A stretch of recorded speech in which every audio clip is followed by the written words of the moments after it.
it's me. Make sure y'all can hear me.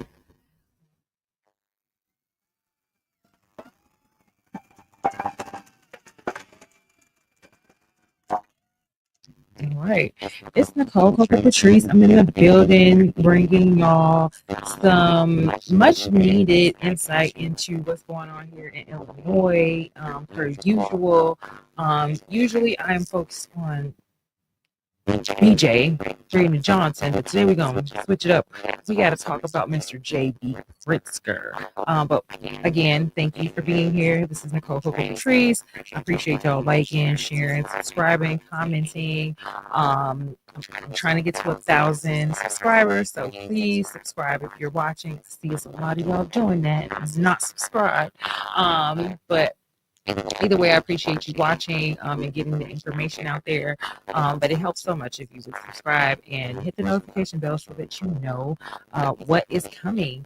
So I am here because as a lifelong Illinoisan, lifelong Chicagoan, and you can find me and find more of my activities in and around Chicago, Illinois, on my social media platforms, Nicole Patrice, on X, True Social, TikTok, YouTube, Facebook, and Instagram for the most part.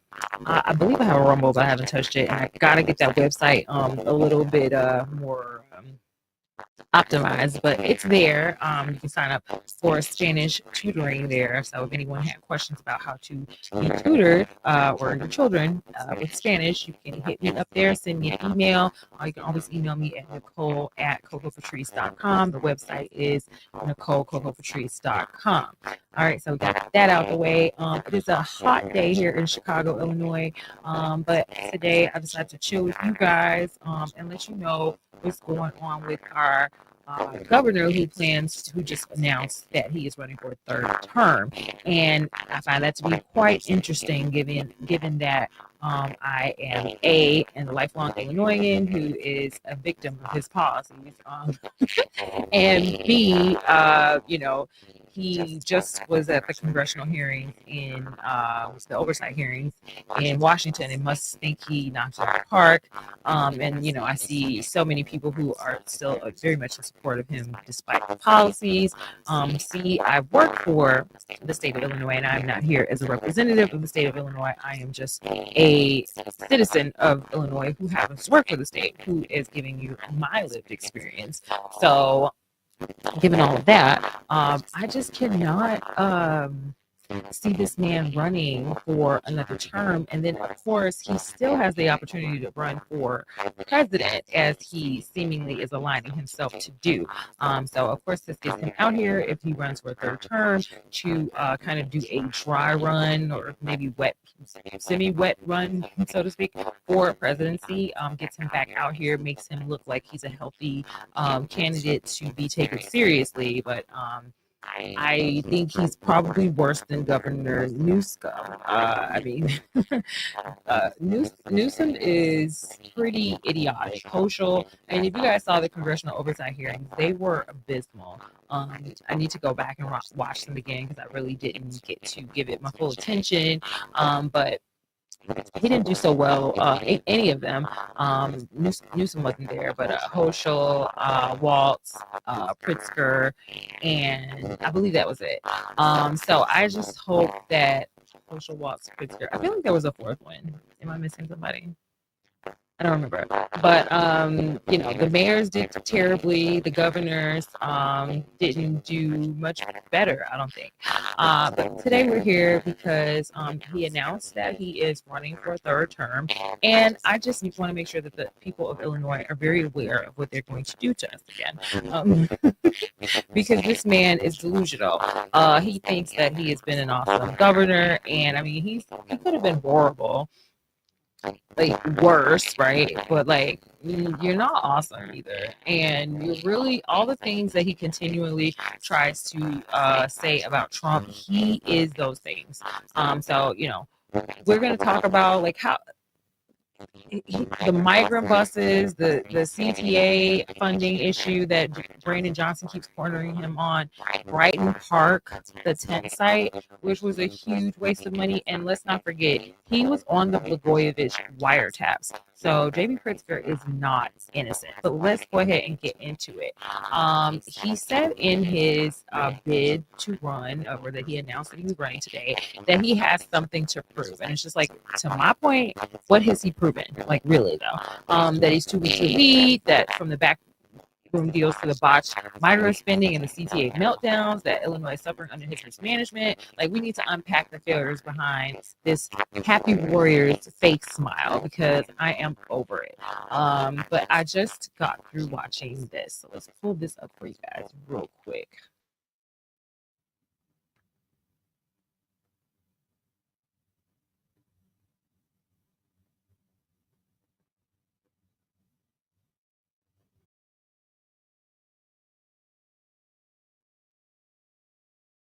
During that first campaign, I initially was greeted by voters with skepticism that's shaped by a history of shady politicians in our state, along with a real begrudging desire to elect a governor who would make things better for working families.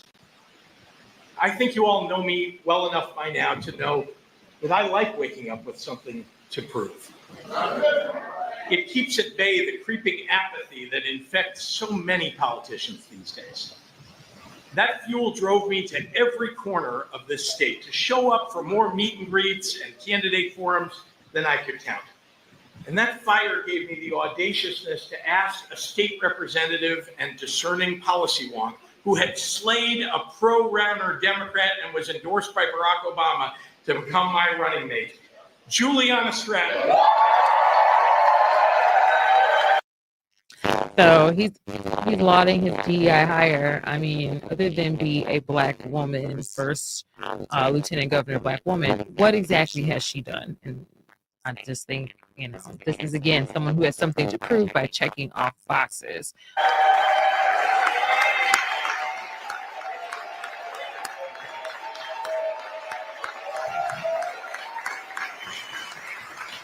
Juliana Stratton is a fighter for children and working families and is now the first black lieutenant governor of the state of Illinois.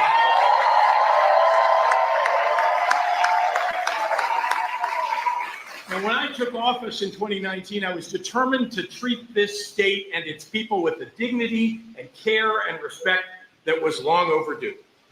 And as governor, I wanted to prove to people that our problems are solvable, our people are applaudable, and our accomplishments were laudable. I wanted to set a standard for my successors that if you desire to hold this office, you must be first in line to sing our state's praises and last to belabor her shortcomings.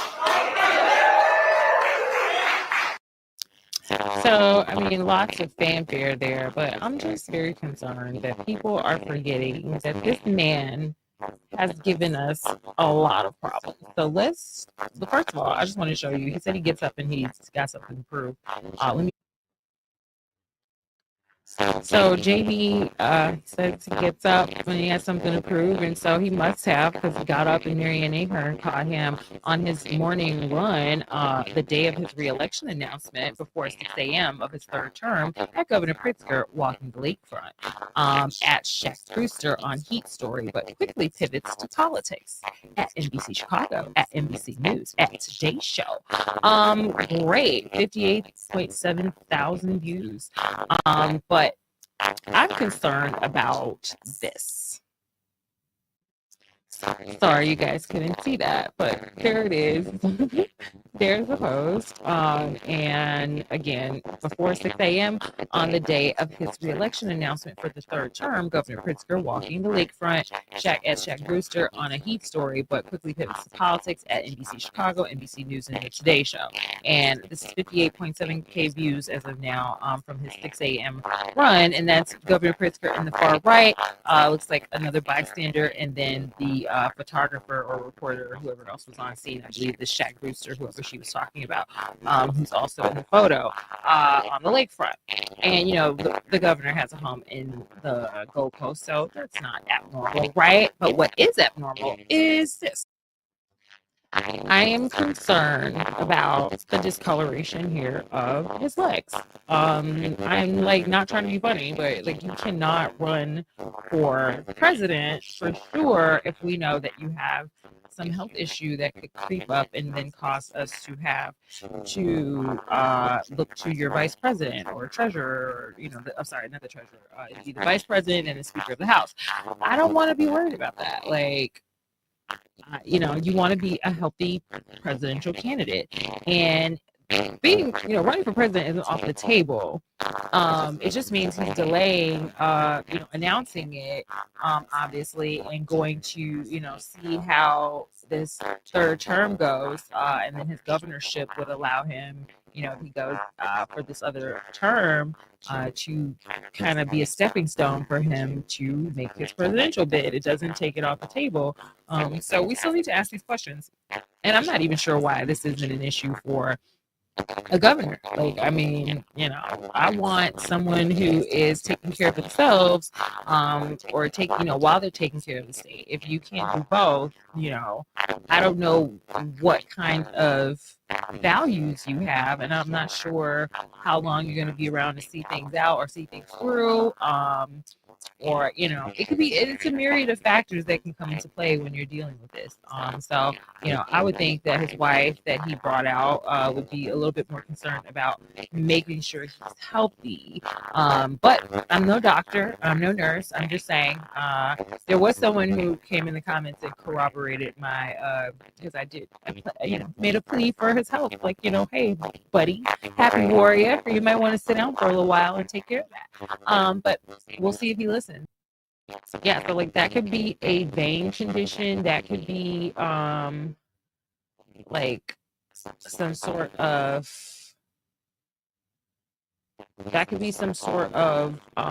heart condition, diabetes, congestive heart, I believe failure is one of those things.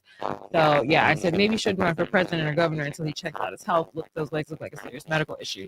And then someone, I believe, kind of came in and was like, yeah, no, she's right. Because I'm just saying. So discolored lower legs, often called leg discoloration or venous status dermatitis, can be a sign of underlying circulatory problems, particularly in the veins. This condition occurs when the veins in the legs don't effectively pump blood back to the heart, leading to blood pooling and causing skin changes. Discoloration can range from reddish brown to purple and may be accompanied by swelling, itching, or skin irritation. So, that's what we were looking at there. I'm just saying. I don't know what to tell you. All right, back to this. So, JB is, JB is going to keep going because he's a happy warrior. He won't stop, can't stop. All right, but yeah, there was a lot of things that have been problematic about JB Pritzker. His terms. I mean, he can try to sit here and rewrite history if he wants to, and keep using, Trump as a crutch, to which, he'll limp his way to the finish line. But it's just, you're not the guy. You're not the guy that we'd hope you to be. So I just wanted to see if we can bring this up here. Because I want y'all to remember, we need to go back into time. Go back into time and understand the things that this man has applauded, and continue to bury or not address wholeheartedly. But this is one of them.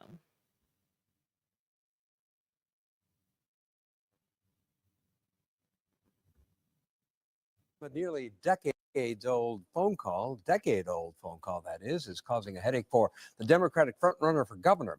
Chicago Tonight's Amanda Vinicky has been following the fallout today. Amanda, is this a call between former Governor Rod Blagojevich and JB Pritzker, the frontrunner? What are they talking about in that recording? Well, so Phil, this isn't the first recorded phone call between Blagojevich and Pritzker that has been made public, or really actually leaked to the public. You've probably heard some of those in the ads for re-election being aired by Republican Governor Bruce Rauner. Now, all of these calls broadly feature the two men playing out scenarios for who Blagojevich should appoint to fill the U.S. Senate seat vacated by President Barack Obama when he went to the White House. That's what's going on in this phone. And remember, Blagojevich went to jail for this, okay? And then Pritzker became governor. Just saying. Call recorded by the FBI when it was investigating Blagojevich. We hear Pritzker first. I got a great idea for you, though. Okay. I'm sure you thought of this one, but Jesse White. Even though I know you guys aren't like bosom buddies or anything, it covers you on the African American thing. Correct. He's totally It covers you on the African American thing, okay? Just like Juliana Stratton covers you on the black female lieutenant governor first. Checkbox. He has something to prove. Checkbox. Checkbox. Illinois, you're just another checkbox on his list of bucket list items to do. That's what happens when you're a royal heir. When you're a Hyatt heir and you don't have any claims to fame, you can just throw money at things on your checkbox, on your bucket list. The African American thing. If you have one of them, you can have two. Hey, I got an African American. Look at all my African Americans. He's Senate material in a way that Emil Jones isn't, if I may say. Okay. He's just, I don't know how to say it exactly, but Emil's a little more crass. Right. Am I crass, JB? Am I crass? What does that mean, guys? You know what crass means, right? He's a little too rough around the edges. He's a little too ghetto. He's a little too black. Is that what you're trying to say, JB? He's not the black. He's not the African American I would like to appoint. He's not that kind of African American. There's a certain African American I'm looking for. You know how you go to the store and you pick up your avocados and you check them for ripeness? It's a certain one that I'm looking for. Pick the right one. Sure, when I get home, it's brown on the inside. It's going to be green. And it opens up the Secretary of State spot, which is the key spot, right? Controls jobs, et cetera. And it'd be a lot less pressure on you. You don't have to put an African American in that spot. Correct. Now, to be clear, there's certain spots for the certain African Americans. Very chess-like. Certain blacks go in certain places. No black, you're supposed to be over there. No, have this black get over there. Get back to your spot. Wrong kind of black. Throw him out.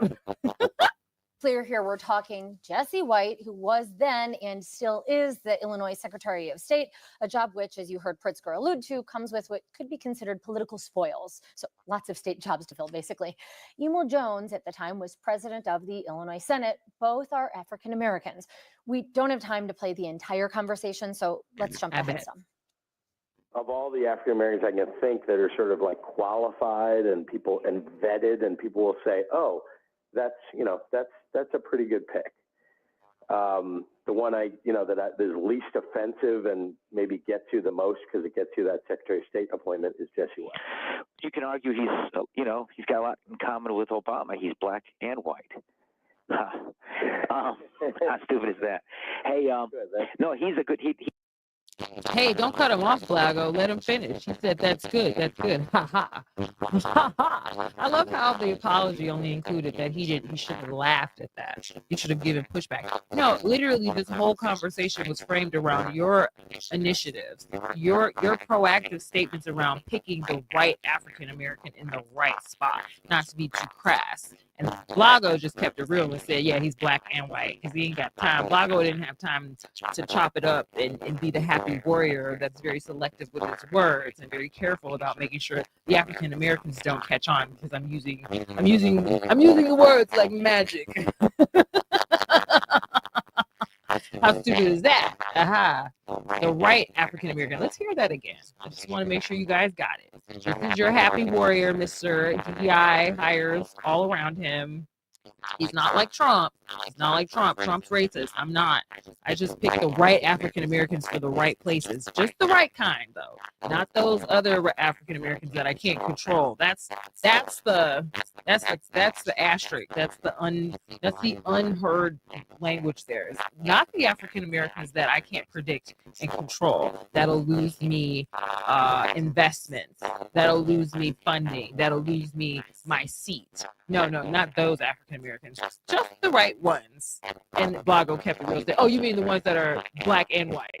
The ones that work with our, whatever our priorities are. Got it. That's a pretty good The sellouts is what he said. pick. The one that is least offensive and maybe gets you the most because it gets you that Secretary of State appointment is Jesse West. You can argue he's got a lot in common with Obama. He's black and white. How stupid is that? Hey, no, he's a good. He'd be a legitimate pick. I'm not pushing anybody. No, I understand what you're saying. There makes perfect sense. Now, he has said he doesn't want it.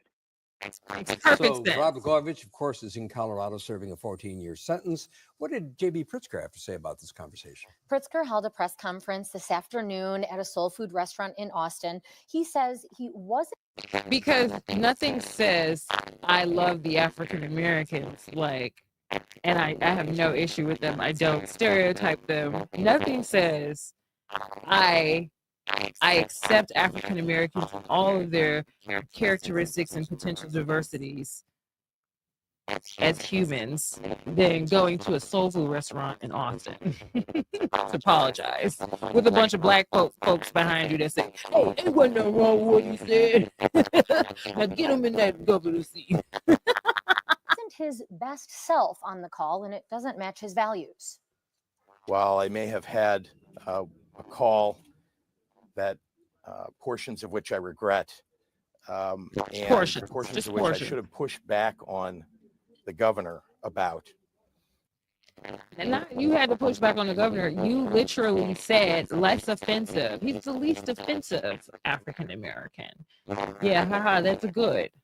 That's good. What do you mean push back? Sounds like you were all on board, buddy. How Blago get a 14-year sentence, but this guy got to be gone?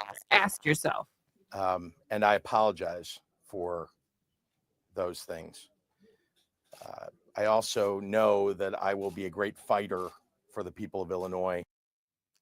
Surrounded by all his good African Americans. These are what you're looking at are the avocados that got to come home.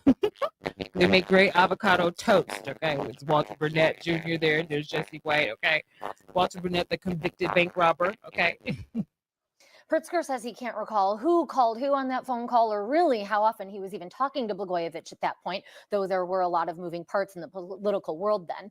In previously leaked conversations, Pritzker was jockeying to be appointed state treasurer should that post become available. But in this call, Pritzker says he was advocating for Secretary White to be made a U.S. senator.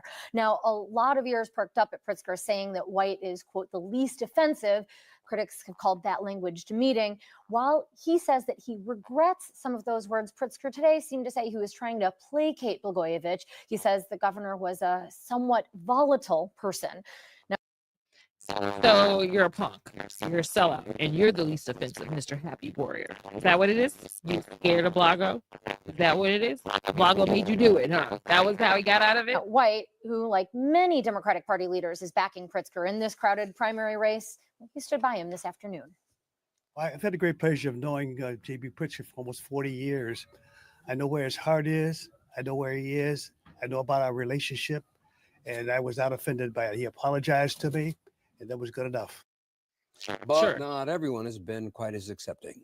Well, Pritzker said he hasn't actually had any endorsements withdrawn. And at that press conference, as you could see, a lot of officials, all of whom actually who were black, were literally standing by his side. One of them, Chicago Alderman Walter Burnett, said that he's perturbed that it's as if this call has been spun, like Pritzker was saying, racially insensitive things about African Americans as a whole. After all, he says this was a personal call. Who wouldn't cringe to hear their private conversations made public?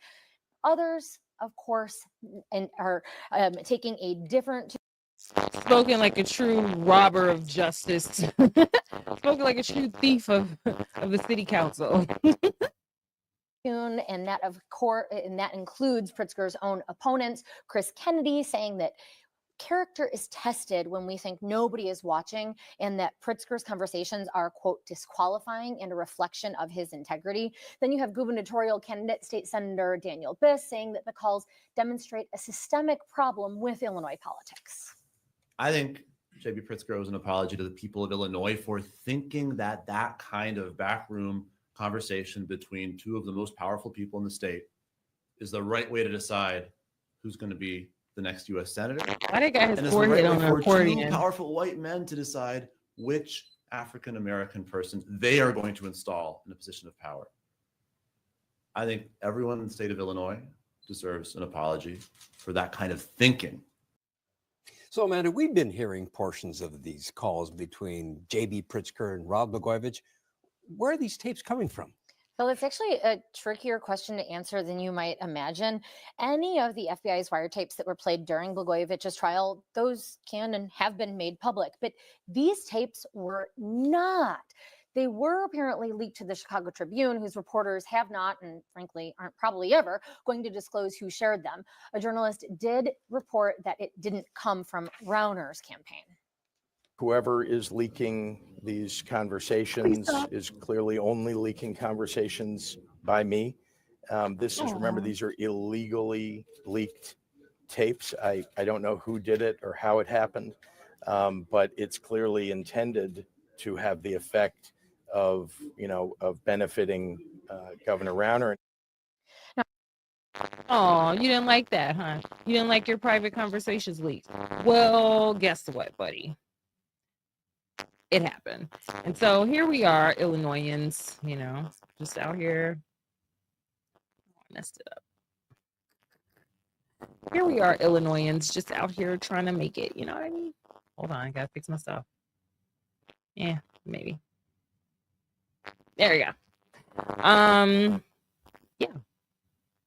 We're just trying to keep up. All right.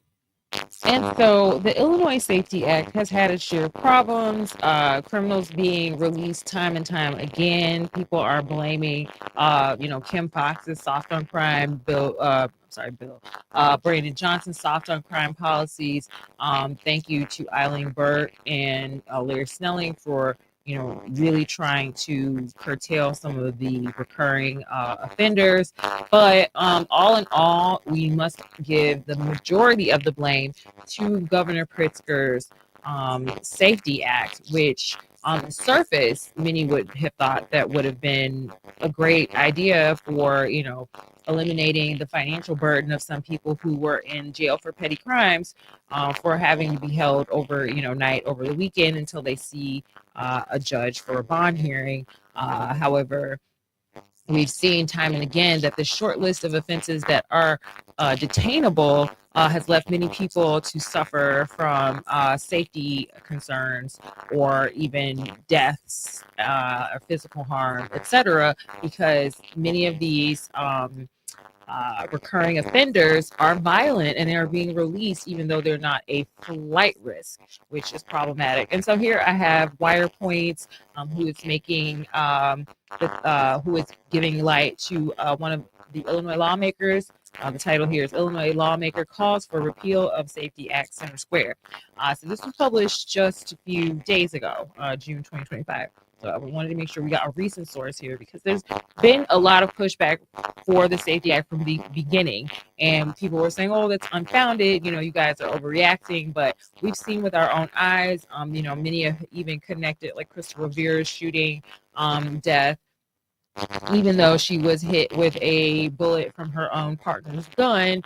The fact that they were even in pursuit of this individual or these individuals who had, priors for violent crimes or even maybe crimes involving weapons. And then we ended up in this scenario. So it's like, if you don't have to keep arresting the same people, they're emboldened. And anybody who's studied crime or worked in law enforcement knows this. If you have children, you know this, right? If you don't punish your child for something that they've done that is completely, unacceptable, and if you don't give them a harsh punishment for that, they are likely to repeat it and see if they can test the waters again and again and again. And then there becomes a bit of an apathy between you and the child. That child may feel like they can get away with more. So it's the same concept. And most people in law enforcement already know this. So this is why you want the people who do law enforcement to enforce the laws, because their job is not to coddle people and to say that everyone is a victim, including the criminals. Because when you put the criminals needs, especially violent criminals, when you put their needs and their welfare above that of their victims, it's a society that I don't want to live in. Good luck, New York, with your current candidates. Like I don't get why people don't see this, and the very people who are applauding this, many seniors and women with children that are applauding, decriminalization of everything and soft on crime policies and abolishing the police. These are the very same people who are going to need the police at some point and are very likely to be the first one to call them, but will be questioning why they can't get to them fast enough or why these individuals were let go after they've been their victimizer. So you don't want to be on the receiving end of these bad policies, so just don't applaud them. Like, stand up and be logical here. So Illinois lawmaker calls for the repeal of the Safety Act, center square. So this is June 9, 2025 on wirepoints.org. State Rep Patrick Sheehan, who is a police officer, cited examples in which law enforcement is handcuffed. Willie Wilson told y'all, take the cuff out the police, put it on the criminals. Y'all wasn't listening. Now when that domestic abuser or that robber or whoever was assaulting you with a gun gets back out and can terrorize you again, this is why, because you didn't want to put the cuff on the criminal, you want to put it on the police. And Willie was spitting, y'all just wasn't trying to hear it. And Illinois courts are powerless while criminals walk free. Quote, everything seems so backwards about this law, says Sheehan. It needs to be repealed, rethought. Stakeholders need to be brought back to the table, and let's just do this the right way. Common sense.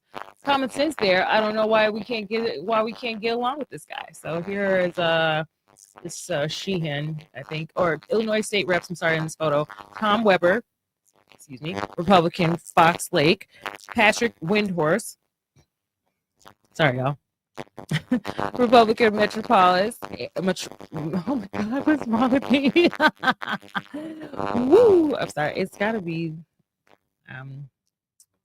this is my little after work rosé or whatever. Sorry, guys. A little bubbly. And then now I can't read. Republican Metropolis and Patrick Sheehan, Republican Lockport, stand with Jennifer Bose, not pictured, they just cut her clean out the photo, to propose changes to Illinois Pretrial Fairness Act, which ended cash bail statewide. Okay, and so this is per the Center Square. An Illinois lawmaker says another heartbreaking tragedy is once again exposed, the failures of Illinois Safety Act, and it's time to take action. State Rep Patrick Sheehan, Republican Homer Glenn, points to a case where a Homer Glenn couple is charged with the murder of their 2-year-old girl. I'm reading this with you guys, so what the hell? Police were called to the home November 6th for a possible carbon monoxide leak. When they arrived, officers said they found Edward Weir, 49, doing chest compressions on the child. Investigators described the living conditions as, quote, deplorable. Garbage and rotting food were seen in the home alongside soiled diapers, medical waste, and, quote, significant evidence of narcotics abuse, end quote. This is the stuff that really makes me mad. An autopsy of the child subsequently led to first-degree murder charges against Weir, and the girl's mother, Alexa Ballin. After making a court appearance, the couple was released before trial under conditions of the Safety Act, which stands for Safety, Accountability, Fairness, and Equity Today Act. For whom? Who is the safety for? Who is the accountability for? Who is the fairness for? Who is the equity for? Not children, not innocent people who don't want to die, because if you will do this to a child, first-degree murder charges, you will do this to anyone. Let's go on and see what happened here. It reads like a bad reality show. It's our lives, Illinois. Okay, just your governor, our governor. Okay, Sheehan said the Safety Act has turned the state's justice system upside down, protecting criminals while failing the most vulnerable. And that is exactly what you're doing. You are putting the cuffs on the police and you're taking them off of the criminals. I don't know why we're in upside down world and we're all applauding it. Laws are there for a reason. These I mean, hello, the 10 Commandments. That's what I don't think y'all are realizing. Let me sidebar here. The 10 Commandments, thou shalt not kill, thou shalt not steal, that stuff is old as time. And you've now taken this new perspective on that, where it's like, well, you know, thou shalt not kill, but if you can't afford bail, then hey, I don't think you're going to run. Do you have a passport? I mean, what are these questions that they're asking? Do you have a passport? Do you know how to get out of Chicago? Do you know how to leave Illinois or the United States? Oh, this guy's not going anywhere. He has a job. He has a job to go to. He has family. He's a murderer, yes, but he has family. What about him? What about the victims? What about the potential other victims? What about law enforcement that have to keep arresting the same people over and over again, who made an arrest and wrote everything up and got all the charges written up for the prosecutor, and then y'all just say, hey, that's okay, go outside, you're fine, we'll see you next month, buddy, you'll be fine. Don't do nothing I wouldn't do. They're released to the comfort of their own home. And this is child predators. This is, you know, I think there was one of the school teachers who was convicted or who is being charged with like 50 or almost like 100 counts or something ridiculous of assaulting a child, a minor, one of her students, having sexual relations with one of her students. Okay, inappropriate conduct as a teacher. On top of that, I feel like should be like throw the book at her. She deserves to sit and rot in jail until trial. And none of that time served bullshit either when she ends up charged. Anyway, they're released to the comfort of their own home, getting credit for time served. There you go. While a 2-year-old is dead, said Sheehan, the victims are the ones paying the price. Who is going to stand up and be the voice for the voiceless? That is from Sheehan of Homer Glen, I believe. Another case that is making headlines is the death of 37-year-old Megan Boss. Her body was discovered in a storage container. The owner of the property in Waukegan, Jose Luis Mendoza Gonzalez, is facing multiple felony charges, including concealing a death. Because you know, that's just something you can get caught up in. That doesn't mean you're unsafe. Oh my God, someone's dead. Let me hide the body. I do that every weekend. As a result of the Safety Act, he was allowed to go free ahead of trial. The Boss family and their supporters held signs outside of Lake County's courthouse that read, quote, the Safety Act isn't safe. I mean, you can't say it more plainly than that. I think we should all see that by now. But obviously, some of us are still in the twilight zone or waiting to become a statistic. Okay. Supporters of the law said the elimination of cash bail and a component of the Safety Act provides fairness in an unbalanced legal system, while opponents contend the law neglects crime victims. Sheehan, who is a police officer, said law enforcement is handcuffed. Willie Wilson told you this. And Illinois courts are powerless while criminals walk free. Quote, everything seems so backwards about this law, says Sheehan. It needs to be repealed, rethought. Stakeholders need to be brought back to the table, and let's just do this the right way. So I don't understand why this is okay. Let me see this. Teacher on sex assault charges, Safety Act. Let's just see. Because I don't think I made this up. Downers Grove. 52. Yeah.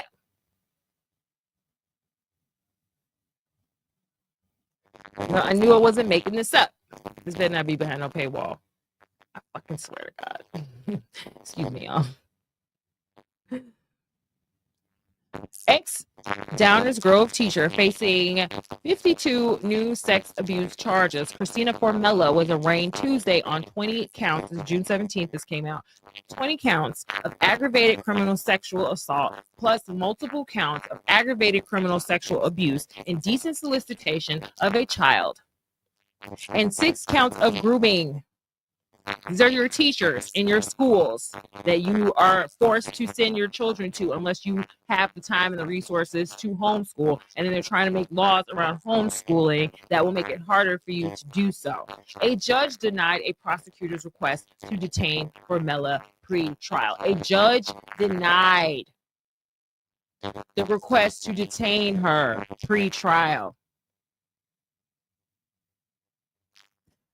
Former Downers Grove South High School teacher accused of sexually abusing a student is facing 52 new charges. Christina Formella was arraigned Tuesday on the 20 counts of aggravated criminal sexual assault plus multiple counts of aggravated criminal sexual abuse, indecent solicitation of a child, and 6 counts of grooming. Now, if she was a man, I don't even know if it'd be much different here in Illinois, because it's fair that every criminal gets to have the alternative to go home sweet home, and do whatever it is they were doing before.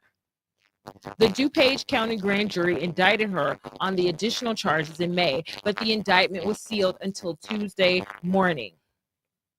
Judge Mia McPherson denied prosecutor Jacqueline McAndrews' petition to detain Formella pre-trial, saying the new information was not sufficient evidence that there were not any conditions she could impose to mitigate the threat Formella posed to the student.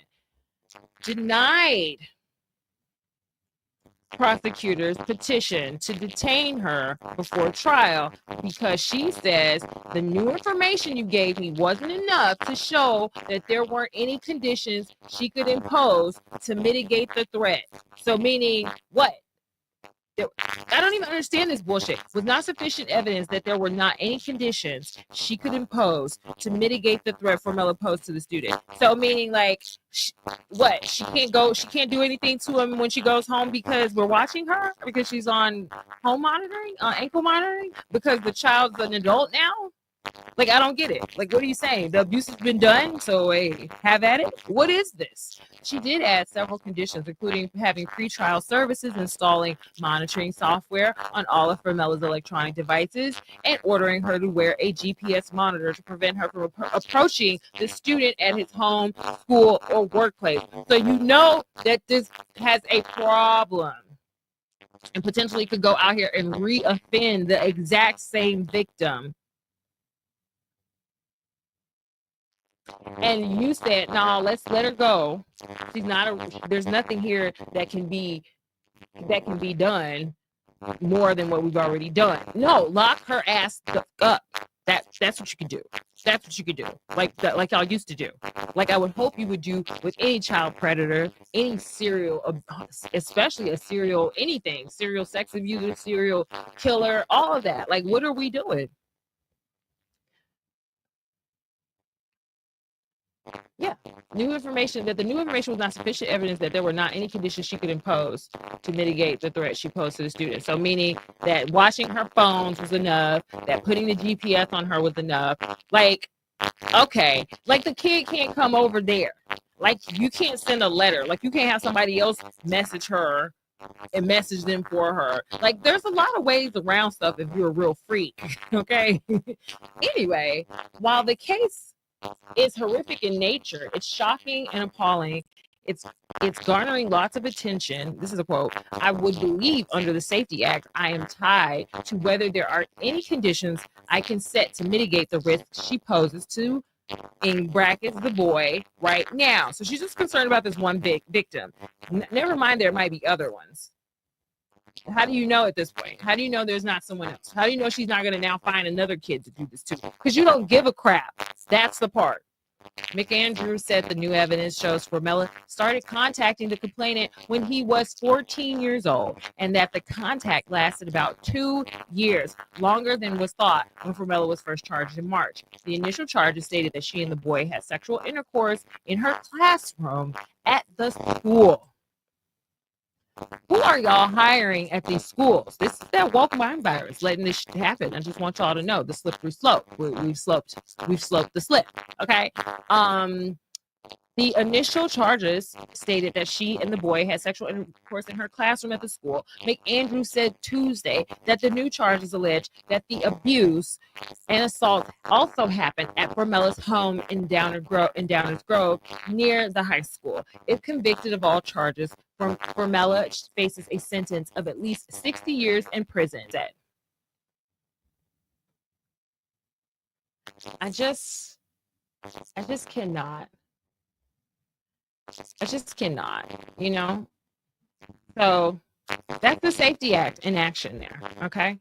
I don't know what we're going to do with that, but there's so many more of those stories of people out on electronic monitoring when they should be in jail. And then they go and they do bigger and better crimes.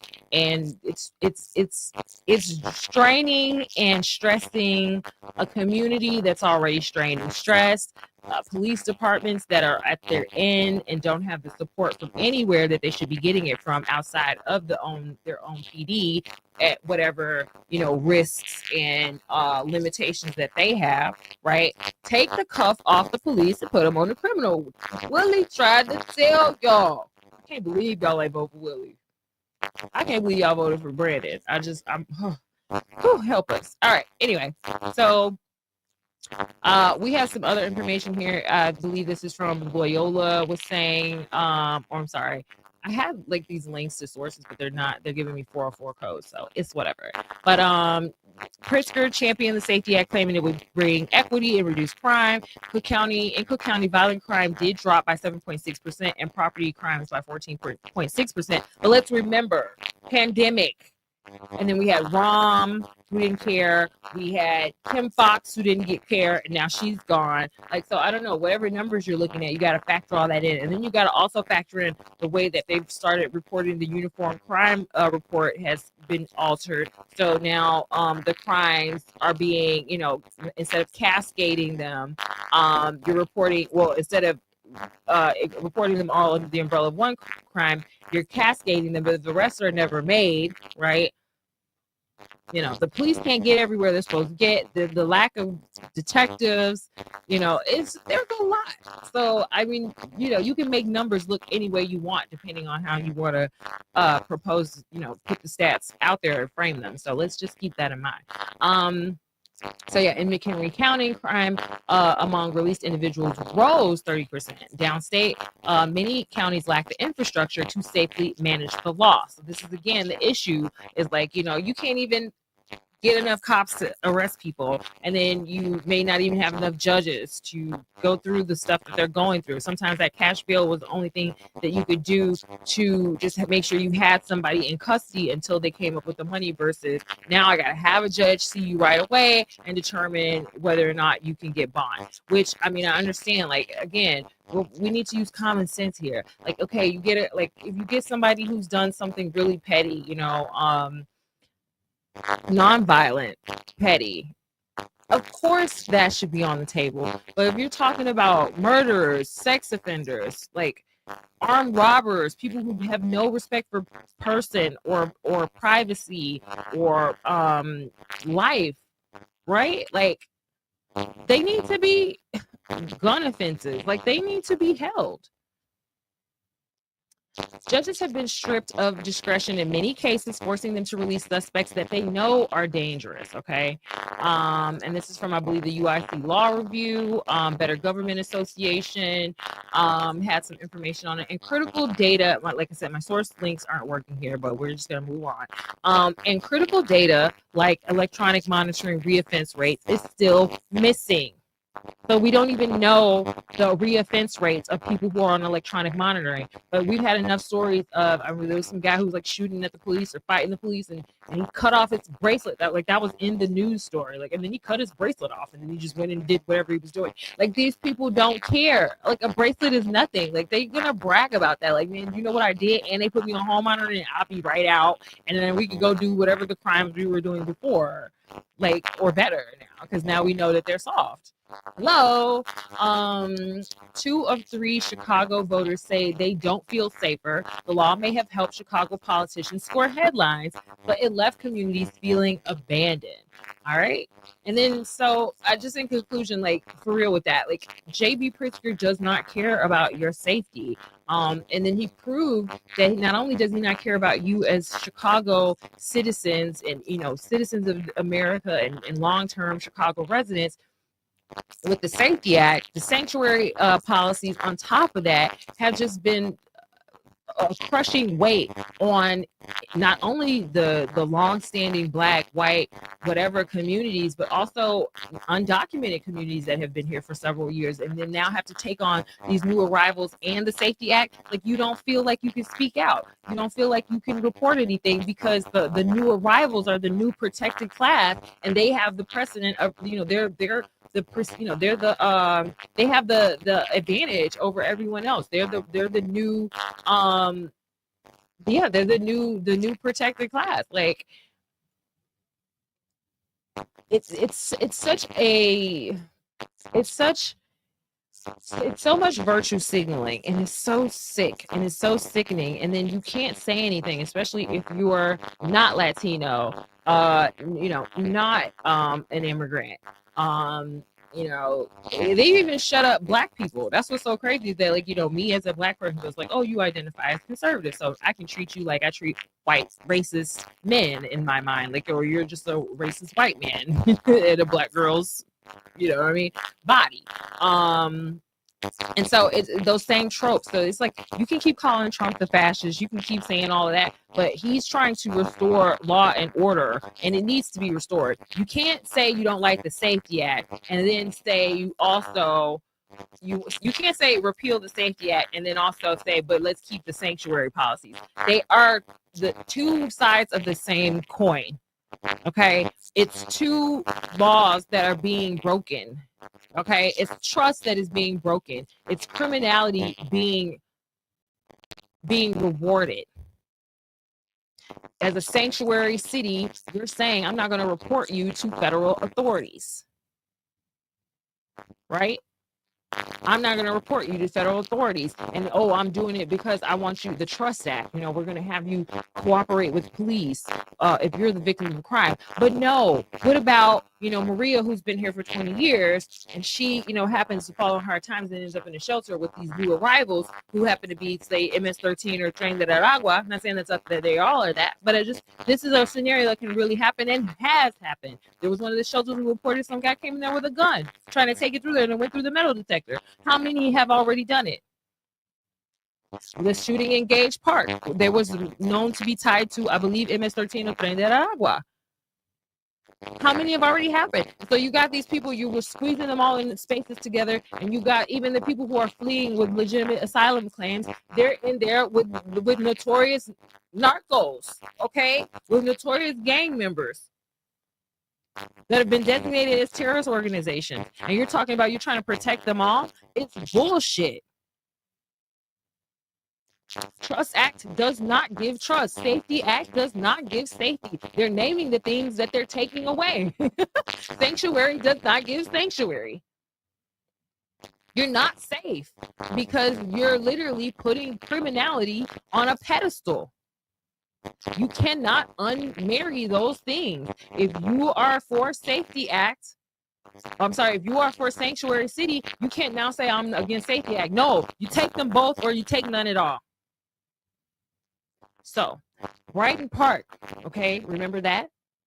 Very migrant community, very migrant, field community. They came out and they were like, hell to the no, that is a toxic waste site. You already knew that. And we don't want you dropping all these people in here. And we're just trying to live our normal lives. We have not vetted these people. No one vetted them at the border. They've been released on their own recognizance after already committing the first crime, which is crossing the border illegally. And they were given the script of, hey, I'm here for asylum. And so God only knows what they're really here for, right? Because the borders was wide open under auto-pin dementia Biden, right? And so here we are. This now abandoned Brighton Park migrant camp wasted over $2 million in city and state funds before Pritzker pulled the plug only after the Brighton Park residents stood up to him, okay, due to environmental concerns that, like I said, they already knew about. This is who wants to run for a third term. Somebody who was going to ignore people as long as he could not have the publicity to call him out. Thank God those people spoke up. The migrants should be thanking them, because they saved them from God knows what diseases they were going to have with them and their children down the line. JB Pritzker and Brandon Johnson should be thanking. They should be kissing the ring of those Brighton Park residents. Why you talking about no bending the knee, no kissing the ring? That's whose ring you should kiss. That's who you should be bending the knee to. The people who stood up to these crazy ass policies that you guys keep trying to shove down our throats. These anti-policies of what they're named. No sanctuary policy, no safety policy, no trust. Pritzker and Johnson blamed each other while the taxpayers foot the bill. Okay, we still got to pay like $1.5 million for that, right? And then we have the budget bombshells and our migrant priorities. I'm sorry. See if I can pull this. These links are just not working for me. Not working for me. On July 1st, a new wave of tax hikes hits. Okay. Delivery services, tobacco, and more. Meanwhile, Illinois has spent over $2.5 billion on migrant-related spending. Okay. This is JB Pritzker. Okay. Free medical that he lied about at the congressional oversight hearings. Y'all gave them people free medical. But you're going to try to tell us that's not what happened. Let me see if I can find this real quick.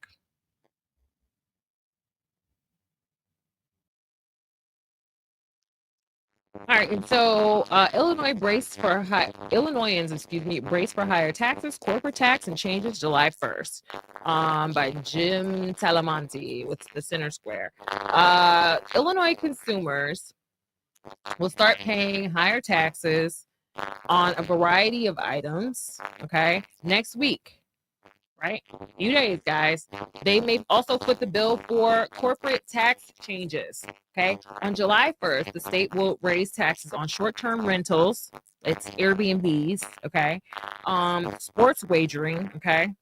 Because why not, right? We've become Vice City, okay? You got marijuana, you got the sports betting, and we're going to tax you to hell. But we're going to also tax you on grocery bags in Chicago, right? Like, I mean, this is crazy.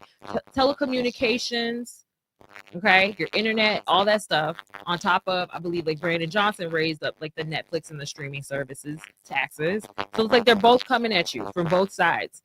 And Cook County too. Cook County, the state of Illinois, and Chicago. They're gonna tax you to hell. And who did it pay for? And what?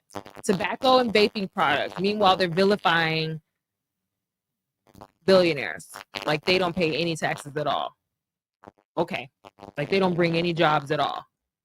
So just take my job, take my taxes, right? Give it to somebody that just got here. And then I'm supposed to keep loving you and keep voting for you. Make it make sense. Illinois will lower tax rebates for electric vehicle purchases. Okay, thanks. Thanks a lot.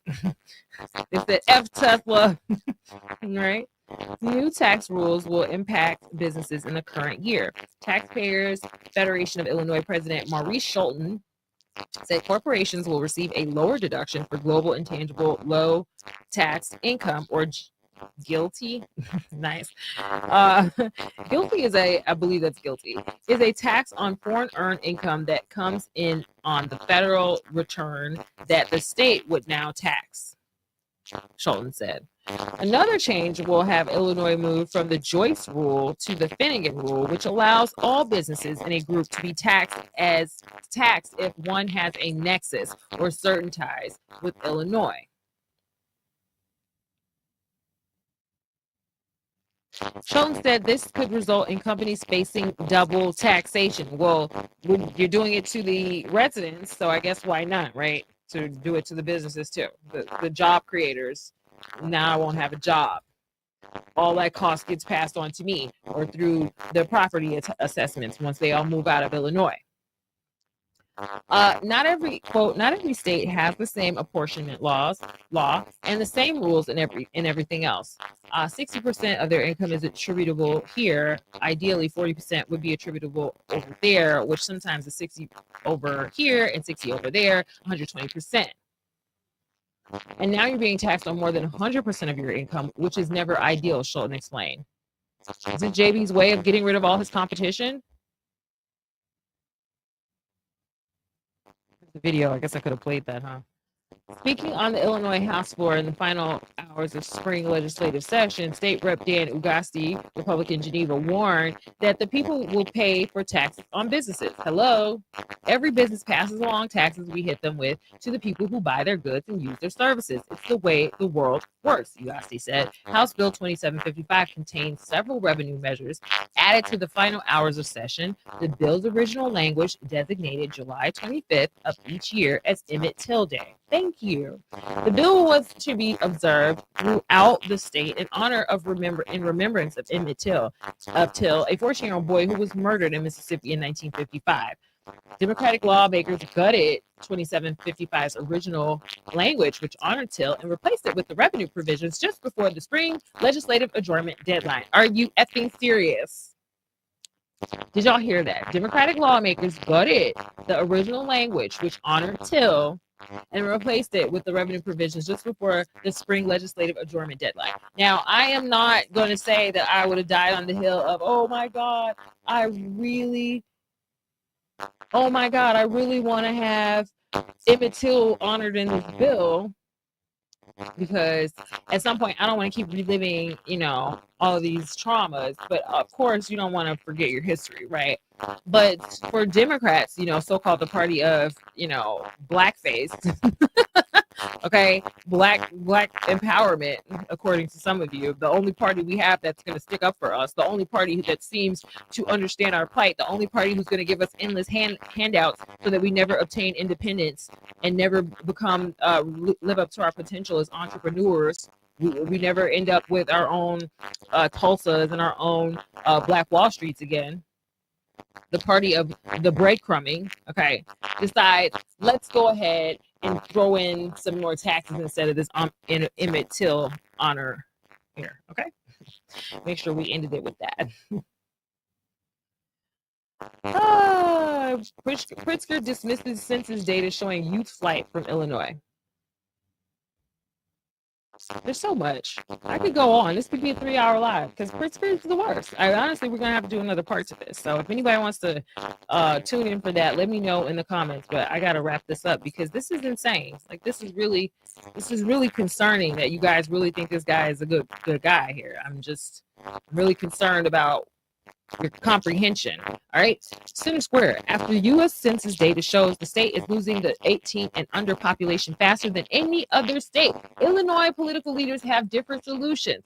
Asked Thursday about the latest U.S. Census data released this week, showing Illinois losing the 18 and under population at a faster rate than any other state, Pritzker dismissed it. He's like, no, bro, you're tweaking. Happy warrior. I wake up and I choose violence, or what did he say? Something like that. I wake up, I'm like, what can I eat today? You and your kids. Quote, you've got to look at all the data and understand what you're trying to attract. Remember that every state has people that leave and come. Oh, are you going to give credit to Greg Abbott and those buses yet, or no? Are we still going to pretend that those 50,000 net 30,000 people, 60 net 20, however the numbers were split, is some attraction that you set up other than Sanctuary City with my tax dollars that I'm now paying for and I have to fight for resources over? Pritzker told the Center Square. Okay, so you got to look at the data and understand when you're trying to attract. Remember that every state has people that leave and come. The point is to get net improvement in population, quote unquote. Pritzker told the Center Square after a campaign rally in Chicago. Data confirms Illinois gained population over the last year, but lost population since 2020. Illinois GOP Chair Kathy Salvi said it's clear the policies of Pritzker and majority state House Democrats are driving people out with increased taxes and spending. She said Republicans have the answers. Unquote, under Republican leadership, you will find responsible control of government and getting government out of the lives of ordinary families. And that's the difference between Republican and Democrat, Salvi told the Center Square. Pritzker announced his bid for a third term as governor today. Lieutenant Governor Juliana Stratton, the acceptable black avocado that he picked out the bunch, who announced in April she's vying for the seat being vacated by U.S. Senator Dick Durbin, said the Pritzker administration's policies are focused on younger people. Quote, when I think about erasing medical debt, when I think about making college more affordable, when I think about the pathways to the trades and jobs, community college, even childcare, and making that more accessible, those are things that Governor Pritzker and I have delivered on here in Illinois. Salvi said the Democrats' policies aren't helping, they're hurting. Quote, major corporations and businesses that rely on those have shuttered up and to move to more tax-friendly states. Y'all was rushing through this. And with them go families and jobs to better climate, Salvi said. So this is the Pritzker legacy, okay? Big U-Haul energy, okay? Big they gone and they not coming back energy, okay? Happy warrior. Happy run you up out this state. Welcome migrants. Welcome crime. Okay, aside from losing people 18 and under at the fastest rate in the country, Illinois has the 6th fastest rate of losing working populations between 19 and 64 years old. What are we going to do, y'all, when there are no working people, when there are no young people? This is why it was so important to import voters from the southern border. Right? The math has to math. You don't have 18-year-olds. You don't have working people 19 to 64. You're taxing the hell out of them. You're running businesses out of here. You tax the shit out of them. Who's left? If you can't see the trajectory as a socialist state, I don't know what to tell you. You are special, okay? You are special and not in the way that you imagine is a good way, okay? So, lastly, I just want to say that for all of JB's potential issues with the health of Illinois and his own health, Chicago being the stain that it is on flipping Illinois red, right? Being the toxic dump that is completely taking away. It's a beautiful city, don't get me wrong. I love my city to the death, and that's why I'm going to fight so hard to protect it. Okay, I love Chicago. I love Illinois, but I refuse to let people that claim to love it come in here and make a mockery of it and drag it into the depths of hell, okay? Because it is giving Mad Max, it is giving The Purge, and I'm not here for that, okay? I am too precious to be living like that. I don't know about y'all. I just want to be safe. I want to be safe, and I want to get my money, okay? And people to leave me the hell alone. That's really it. Okay, I just want to be safe, get my money, and you leave me the hell alone, and we'll be fine. I'll pay you a little something, contribute to the pot. But this is getting out of hand. All right, and so all in all, we've seen several instances too of people looking at Brandon Johnson more than they're focusing on JB Pritzker.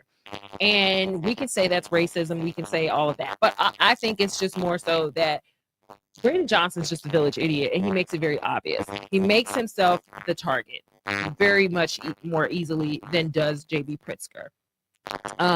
During the congressional hearings, they both lacked the numbers. They both got ate up on, and I think I may do a separate one where I go through how they responded, each of them, to the congressional oversight. But this is running longer than I wanted it to run. But they both looked a damn fool down there. And so, let's see if I don't think this link works either. Yeah. All right, let me just do it real quick. At least this one.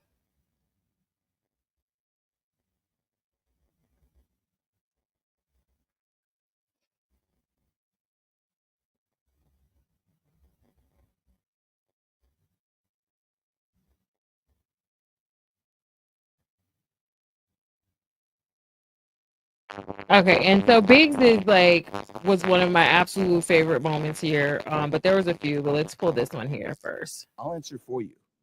You do violate the law. You are sanctuary cities. No, hold on. Let's get the whole thing. Go. Let's go to you, Governor Pritzker. A lawsuit was filed against you in the state of Illinois, and you responded. Your response to the claim is that Illinois has a quote constitutionally protected choice not to assist federal authorities with deportation, close quote. Give me the constitutional reference you're making there. Go. What are you referring to? Congressman, I don't know the lawsuit that you're referring to, and I don't know that I was the respondent in that lawsuit. No, you don't know the Constitution. You don't know the law, and you don't know you're breaking the law, or you do, and you just keep playing stupid and keep saying that Trump is breaking the law by bringing ICE in here and getting all these people riled up to assault ICE agents and do all of this stuff that is getting them nowhere fast, and their people still getting deported. But go on. Lawsuit, I can say that This is from the response filed on your behalf. So you didn't read the response?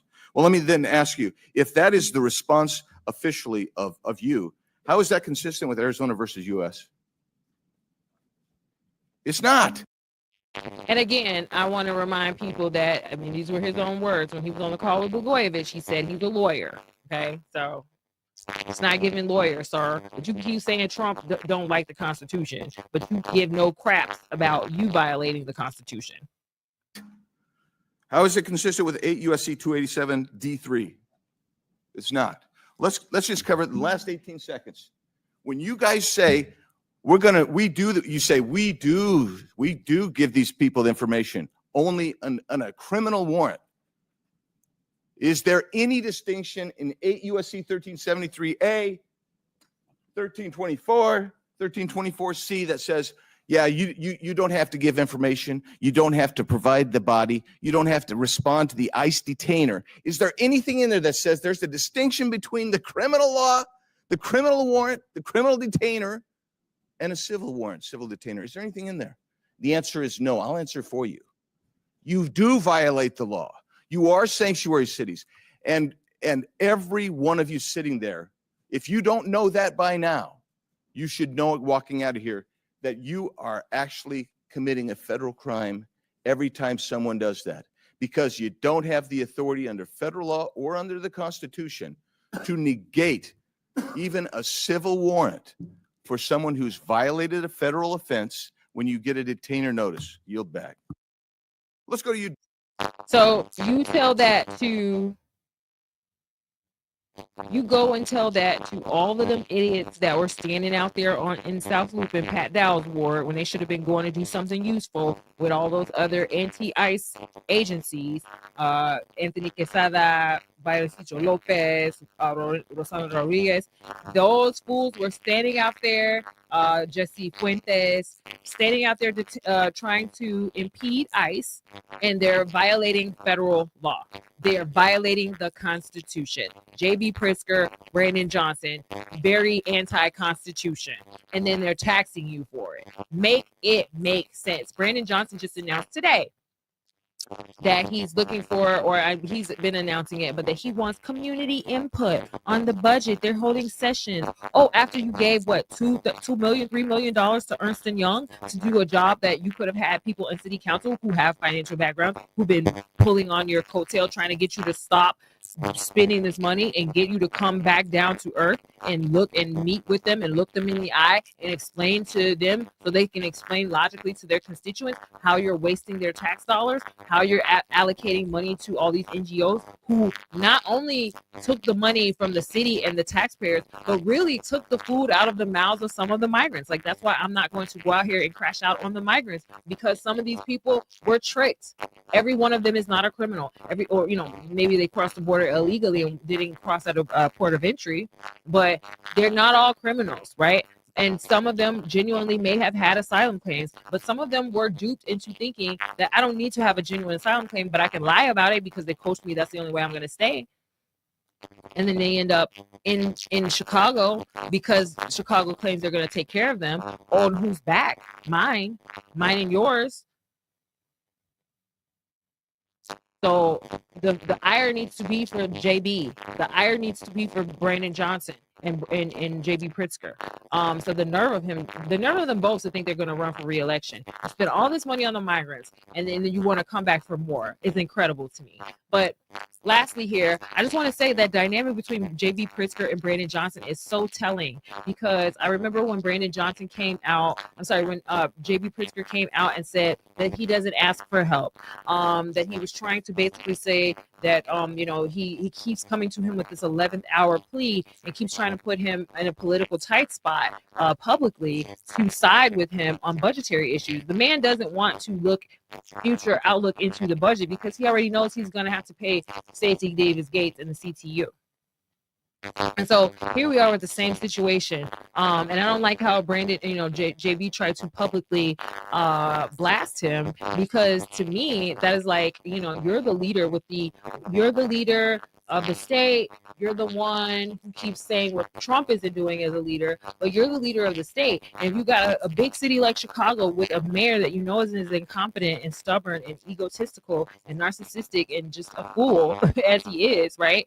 You don't come out here and blast him publicly. You meet with him. You let him know what his options are. You let him know ahead of time what he needs to be doing, and you put him under your wing. Now he claims he's been under the wing of Tony Preckwinkle this whole time, right? But we already see where her head is at and what she's on as well. It's like at the end of the day, this man is under influence of Tony Preckwinkle, Stacey Davis Gates, and all of these other sanctuary mayors and governors are under the thumb of whomever globalist agenda that is allowing them to do this, or like it could be twofold, as well as trying to import voters, because they know they no longer have the stronghold that they were guaranteed 5-10 years ago with Black Democrats. Great replacement theory.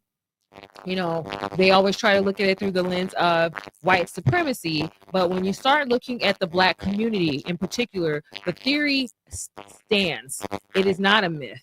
Okay, because colonialism is kind of the same thought. There's an underclass with settler colonialism. There's an underclass, and then you have this group of settlers come in and they take the land, they take the resources. That's what this is. You imported another settler colonial, a bunch of new settler colonizers, right?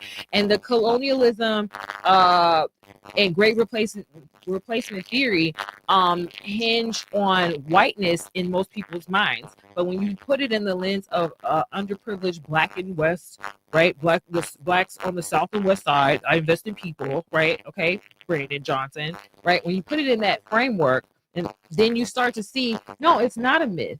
There is a great replacement that is happening in our community right now. You put these people ahead of everyone, like I said, including other long-term undocumented migrants from all over the place, especially when you're talking about Mexicans and other Latinos who've already been here 20-30 years and were minding their business and doing what they're supposed to do and not committing crimes. And so now they're all up for grabs. Because at this point, you can't discriminate now that this border was open to 20 million people who came under false pretenses and were solicited to this gleaming, this gleaming Oz and Emerald City of sanctuary in Chicago, and this Trust Act in Illinois, right? And the Safety Act for the sanctuary for criminals. And that's all that this has become. And so for JB Pritzker to try to distance himself at that moment from Brandon Johnson is fake, because you're both two sides of the same coin. He's the Black racist side. You're the white liberal side that Malcolm X warned us about. And so for you to now let Brandon Johnson corner you or try to politically corner you with the CTA budget is laughable.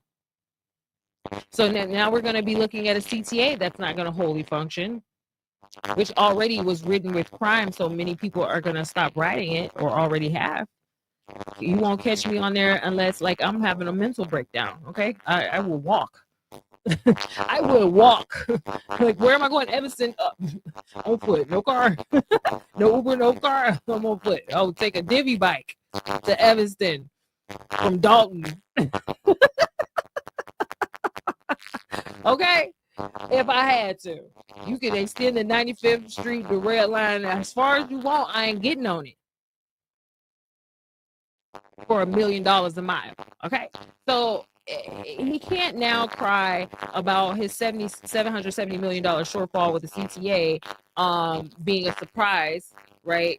But he's going to do it as he's done with everything else. Like I said, he's now asking for community input after you spent $6 million on migrants, $600 million plus on migrants, on 60,000 migrants. Like this, the numbers are so crazy, right? And then it's affordable, unaffordable to build, but affordable to somebody, CTU and her friends, housing projects that you're throwing up. And that's what they are. I've seen a couple of them. They're hideous.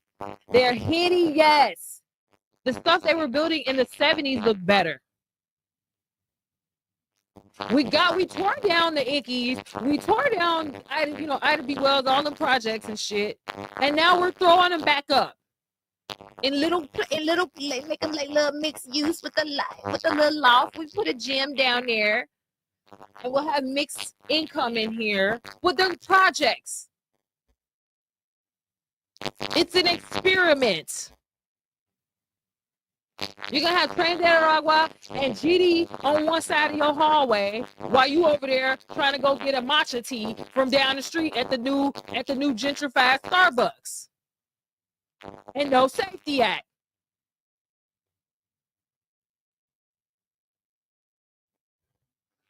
I can't understand why we keep voting like this. Wake up. Take the cuff off the police and put the cuff on the criminal. Stop violating the Constitution and then pointing at the White House and saying that's who's doing it when all they're doing is following the damn law. Birthright citizenship was not meant for everybody. Keep bringing up that damn Wong case if you want to. His parents was limited with permanent residence. They didn't just come over here. Hey, I just got here. Oops, baby fell out. You got him now. Where they do that at? Wake up. It's not a game. Start looking at the policies and where they are headed. This lawlessness is headed to the purge. Third world environments all around you. If that's what you want, go ahead. But y'all might as well just go ahead. They got that shit set up a whole lot of other places you could go. Leave America alone. Leave Chicago, Illinois alone. You want to experiment in lawlessness? Go take your ass to LA. Go take your ass to San Francisco. Keep that shit from over here. And so this is Nicole Coco Patrice signing off. I appreciate you guys for tuning in. Getting hot now. But on a serious note, like I really would love for you guys. No, that was a very serious note though. I would really love for you guys to understand that JB Pritzker is not who he pretends to be.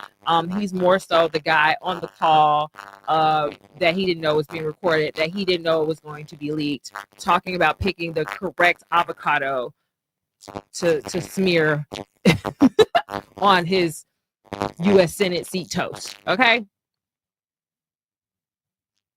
He's trying to position himself and sell Senate seats.